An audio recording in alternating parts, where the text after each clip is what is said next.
தமிழகத்தில் மாநகராட்சிகள், நகராட்சிகள் திடக்கழிவு மேலாண்மை குறித்து உயர்நீதிமன்றம் ஆணை ஒன்றை பிறப்பித்திருக்கிறது. தமிழக அரசுக்கு சென்னை உயர்நீதிமன்றம் உத்தரவு ஒன்றை பிறப்பித்திருக்கிறது. அதனை அண்மை செய்தியாக பார்க்கிறோம். திடக்கழிவு மேலாண்மை வசதிகள் ஏற்படுத்தப்படாத மாநகராட்சி, நகராட்சி மற்றும் பஞ்சாயத்துகளின் பட்டியலையும் தாக்கல் செய்ய உயர்நீதிமன்றம் தமிழக அரசுக்கு உத்தரவு பிறப்பித்திருக்கிறது. திருவள்ளூர் வெள்ளிவயல் கிராமத்தில் உள்ள ஏரியில் உள்ள ஆக்கிரமிப்புகளை அகற்ற கோரி தொடரப்பட்ட வழக்கானது உயர்நீதிமன்றத்தில் விசாரணைக்கு வந்த நிலையில் தமிழக அரசு இதுகுறித்து பதிலளிக்க உயர்நீதிமன்றம் உத்தரவு பிறப்பித்திருக்கிறது. அதனை அண்மை செய்தியாக நாம் பார்த்துக் கொண்டிருக்கிறோம்.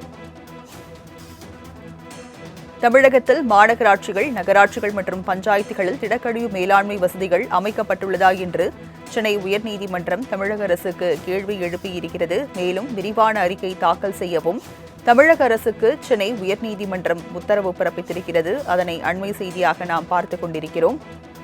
திடக்கழிவு மேலாண்மை வசதிகள் ஏற்படுத்தப்படாத மாநகராட்சி, நகராட்சி மற்றும் பஞ்சாயத்துகளின் பட்டியலையும் தாக்கல் செய்ய உயர்நீதிமன்றம் தமிழக அரசுக்கு உத்தரவை பிறப்பித்திருக்கிறது. திருவள்ளூர் வெள்ளிவயல் கிராமத்தில் உள்ள ஏரியில் உள்ள ஆக்கிரமிப்புகளை அகற்ற கோரி தொடரப்பட்ட வழக்கில் தமிழக அரசுக்கு உயர்நீதிமன்றம் உத்தரவு பிறப்பித்திருக்கிறது. விவரங்களை செய்தியாளர் கிருஷ்ணா வழங்க கேட்கலாம். கிருஷ்ணா, தமிழக அரசுக்கு உயர்நீதிமன்றம் என்ன உத்தரவு பிறப்பித்திருக்கிறது? விவரங்கள் என்ன? வணக்கம்.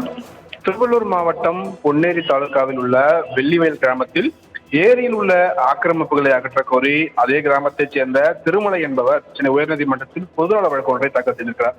இந்த வழக்கு சென்னை உயர்நீதிமன்றத்தின் தலைமை நீதிபதி MM ஸ்ரீவத்சவா மற்றும் நீதிபதி G அருள்முருகன் அடங்கிய அமர்வில் இன்று விசாரணைக்கு வந்தபோது நீர்நிலை அருகில் குப்பைகள் அதிக அளவில் குவிக்கப்பட்டுள்ளதாக மனுதாரர் தரப்பில் சுட்டிக்காட்டப்பட்டது.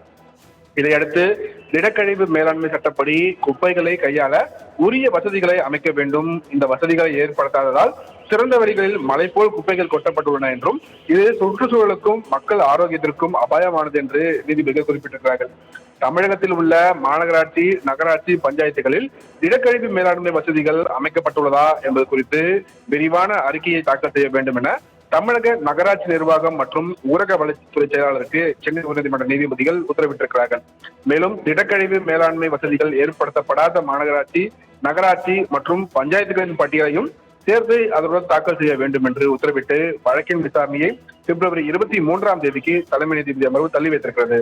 ராஜலட்சுமி, விவரங்களை வழங்கியதற்கு நன்றி கிருஷ்ணா.